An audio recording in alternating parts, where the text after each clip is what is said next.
जर'खा गोसोखांथि हाबाफारि लादों गरेस्वर बियाबनि एमएलए गरेस्वर ब्लक इउपिपिएलनि दैदेननायाव आरो जोंनि एमएलए पबित्र कुमार बर' बिथांनि हेफाजाबजों बेवहाय बैसोगोरा सुबुंफोर गुबुन गुबुन हारि माहारिनि बिथांफोरनिफ्राय जि खुलुमनाय हाबाफारि दिनै बेवहाय लादों बे हाबाफारिया जोबोर मोजां जादों आरो बेवहाय बाहागो लानानै आं गेदेमा सुबुंफोरनिफ्राय जि बोर सानस्रिनाय बेखौ मोननानै थारैनो जोबोर गोजोननाय मोनदों 400निख्रुइ बांसिन मेलेमजिबि आरो बैसोगोरा सुबुंफ्रा दिनै बेवहाय बाहागो लादों आरो जों मिजिंथिदों बेवहाय गुबुन गुबुन हारि माहारिनि रायजो राजाफोर बा बैसोगोरा सुबुंफ्रा बेवहाय बाहागो लादों बिमाफोरबो दिनै बेवहाय बाहागो लादों आरो बे बाहागो लानाया जोंनि खौसेथि आरो गोजोन आरो गोख्रोङै समाज मोनसेखौ दावगालांनायाव जोंखौ सहाय खालामगोन होननानै मिजिंथिदों बे हाबाफारि नंगौ जों दिनै बैसोगोरा सुबुंफोरनि जि बोसोन आरो बिथांमोननि जि आशीर्बाद गैयाब्ला हयथ' गंसे समाजखौ आवगायलांनाया जेरै गोब्राब जायो थिग बेबायदिनो जों गुबुन गुबुन बिथिङावबो आवगायलांनायाव थारैनो गोबां जेंना नुजाथिगोन दा बेखायनो जों बिथांमोननि जे बोसोनजों आरो बिथांमोननि बोर सानस्रिनायजों दिनै गोदान मोनसे बिटिआर ओनसोलखौ जों आवगायलांनो नाजादों दा बेखायनो दिनैनि बे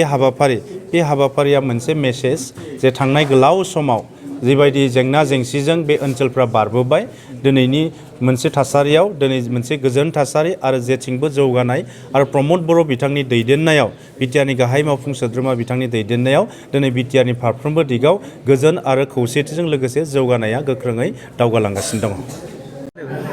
खुलुमबाय दिनै जोंनि गरेस्वर इउपिपिएल ब्लक कमिटिनि उद्योगाव सानसेनि हाबाफारिजों बिफा बैसोनि आरो बिमा बैसोनि माहारिखौ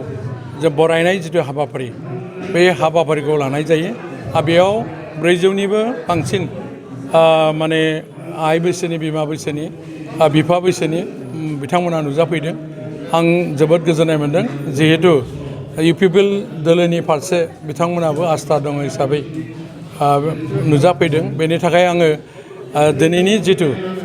लेंहरजानाय आलासि बिथांमोनखौ आंनि गोसो गोरबोजों बरायदों आरो बिथांमोननिसिम खुलुमनाय सिबिनाय बावहरनाय थाबाय मानो होनोबा रायजो मोनसे सोलायनाय आरो दल मोनसे सालायनायाव गासै सुबुं माहारिनो आशीर्बाद नांगौ हिसाबैनो जोङो जिहेतु समस्थिनि जानानै इउपिपिएल दोलोआ खामानि मावबाय थादों बा आङो एमएलए हिसाबै खामानि मावदों बेनि थाखायनो बिफा बैसोनि बिमा बैसोनि सेराव माने आर'ज गाबनायजों लोगोसे सिबिनायजों लोगोसे बे हाबाफारिखौ खालामनाय जादों दा आंनि दिनैनि नुनायाव जिखिनि बिमा आरो बिफा बैसोनि सुबुंफोरा जे जोंखौ सहाय खालामदों बिथांमोना कमेन्ट होदों बिथांमोनाबो बिबुंथि लाखिदों जे 4 बोसोराव बिटिआरआव खुनु सुक्तिनि उनाव गाज्रि जाथाय जायाखै माहारि आरो माहारिजों खुनु जेंना जेंसि जायाखै बिराद मोजां मोनसे सरकार सालायदों आरो बेबायदि बोथोरा जेरै जों 4 बोसोराव जेरैबायदि मोन्दों आरोबाव फैबाय थानाय दिनावबो जों मोननो हायो आरो गोजोन मोनसे सान्थि समाज दानो हायो बिथांमोनाबो बेखौनो खावलायदों आरो जिखिनिखौ 4 बोसोरनि गेजेराव 4 बोसोरनि गेजेराव मानाव गेदेर जोंनि बिटिआरनि मावफुं सोद्रोमा गाहाय मावफुं सोद्रोमा बिथाङा जिखिनि खामानि मावबाय जथेस्थ' बाख्नायथावना खामानि मावदों थारमाने 39टा डिपार्टमेन्टनि बिथोराव हेल्थ सेक्टरखौबो गाना दोनाखै माने पिडब्लिउडि डिपार्टमेन्टखौबो गाना दोनाखै माने स्पर्ट्सआवबो जिहेतु मोनसे मिनि स्टेडियाम 5 कौटि होनानै स्टेडियाम लुदों आरो मोनफ्रोमबो समस्थियाव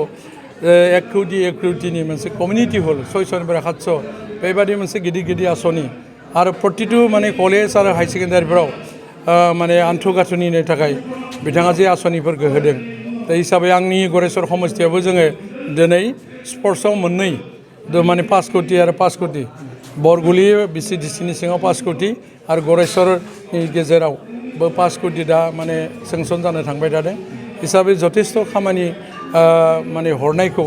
आं गोजोननाय मोनदों आरो बेनि थाखायनो समस्थिनि जानानै मानाव गेदेर जोंनि गाहाय मावफुं सोद्रोमा प्रमद बर' सारखौ आं सिबियो खुलुमो आरो साबायखर बावबाय नंगौ थारैनो दिनै 30 नं परिषदीय समष्टि अर्थात गरेस्वर ब्लक इउपिपिएलनि बानजायनायाव बे समष्टिनि सिङाव थानाय बैसोगोराफोरखौ बरायनाय हाबाफारि लादों आरो बे हाबाफारिया खोब माने मोजां जादों आरो बेवहाय फैनानै आं जोबोद गोजोननाय मोनदों आरो बे हाबाफारियाव जोंनि 58 नं तामुलपुर बिधान सभा समष्टिनि मानाव गेदेर जलेन दैमारि बिथाङाबो बेवहाय बाहागो लादोंमोन आरो बेवहाय जिखिनि बैसोगोराफ्रा ब्लक कमिटि आरो MCLA नि बानजायनायाव बिथांमोना फैदों आरो बेवहाय मोनसे जिखिनि परिबेस बे परिबेसखौ नुनानै आं जोबोर थारैनो मोजां मोनदों आरो फैबाय थानाय दिनाव जोंखौ बिथांमोना थुलुंगाखांनाय होदों आरो बे थुलुंगाखांनाय होनायखौ जों अराय मानिनानै जोङो समाजखौ जौगाहोनाय खामानिखौ मावनो थाखाय जों सानफ्रामबो थांखि लानानै जों खामानिखौ मावलांबाय थागोन नैबे जिहेथु जोङो जोंनि समाजाव दा जि सोलिबाय थानाय माखासे समाव जों ससियेल मिडियाफोरनि गेजेरजों नुनो मोनो दिनै सिनियर सुबुं अर्थात बैसोगोरा सुबुंजों लोगोसे जोंनि जि इउथ बा जिखिनि जोंनि जेनेरेसन बेखौ जोङो